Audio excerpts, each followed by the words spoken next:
Welcome back to my channel మా ఇంటి logs.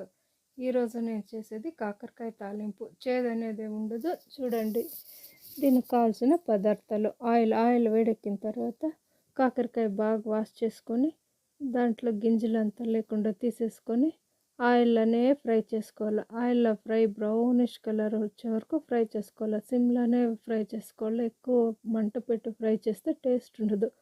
దాంట్లో కొద్దిగా సాల్ట్ వేసుకోవాలి.